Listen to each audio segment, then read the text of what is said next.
আপনি যদি কখনো কারোর না জানাকে দেখে অবাক হয়ে বলেন, আরে তুমি এটাও জানো না? তাহলে আপনি নিজের অজান্তেই একটা পাপ করে ফেলছেন। কিভাবে বুঝিয়ে বলছি। তথ্য কিংবা ইনফরমেশন অনেকটা 2 টাকার একটা নোটের মতো। আজ আমার কাছে, কাল আপনার কাছে, পরশু অন্য কারো কাছে। হয়তো সেই তথ্য কোথাও পড়েছেন, কারো কাছ থেকে শুনেছেন, কিংবা কয়েক সেকেন্ড সার্চ করে জেনে নিয়েছেন। কিন্তু কুড়িয়ে পাওয়া আর উপার্জন করা তো এক জিনিস নয়। মানুষের সবচেয়ে সুন্দর অভিজ্ঞতাগুলোর একটি হলো অজানার রহস্যে গভীর মনোযোগে নিজেকে হারিয়ে ফেলা। একজন সায়েন্টিস্ট অনেক দিন ধরে কোনো একটা সমস্যার উত্তর খুঁজছেন, বা একজন আর্টিস্ট তার নীরব মুহূর্তে হঠাৎ একটি অসাধারণ আইডিয়া পেলেন,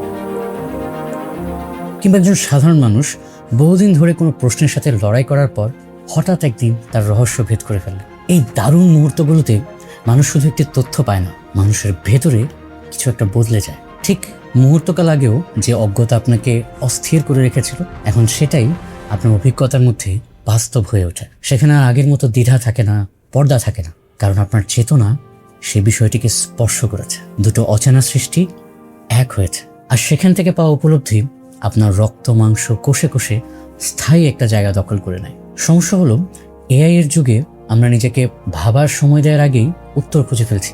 একটা প্রশ্ন মাথায় জন্ম নেওয়ার সাথে সাথেই সার্চ করে ফেলছি। ফলে আমাদের মস্তিষ্ক রহস্য উদ্ঘাটনের একটা টুল না হয়ে ধীরে ধীরে তথ্য বা ইনফরমেশন জমিয়ে রাখার একটা স্টোরেজে পরিণত হচ্ছে।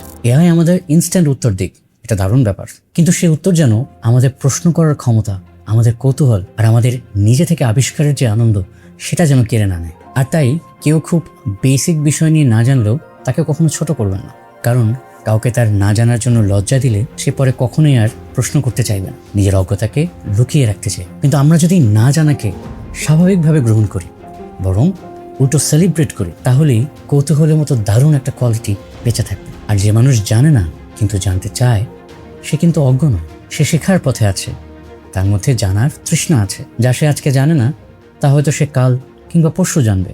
এমনকি সে যদি কখনো নাও জানতে পারে, জীবনকে সে খুব গভীরভাবে, তীব্রভাবে যাপন করবে। এই পুঁজিবাদী সমাজ ব্যবস্থায় আমরা কজন নিজের জীবনকে এভাবে উদযাপন করতে পারছি? তাছাড়া মনে রাখবেন, এই জগৎ কোনো তথ্যের ভাণ্ডার নয়। আপনার সন্তানের দিকে তাকিয়ে আপনি যে অনুভূতি পান, কিংবা রক্তের সম্পর্ক নেই এমন কারোর জন্য নিঃস্বার্থভাবে কিছু করার পর আপনার হৃদয়ে অপার্থিব অনুভূতির যে বিস্ফোরণটি ঘটে, পৃথিবীর কোন তথ্য দিয়ে আপনি সেটাকে পুরোপুরি ব্যাখ্যা করবেন?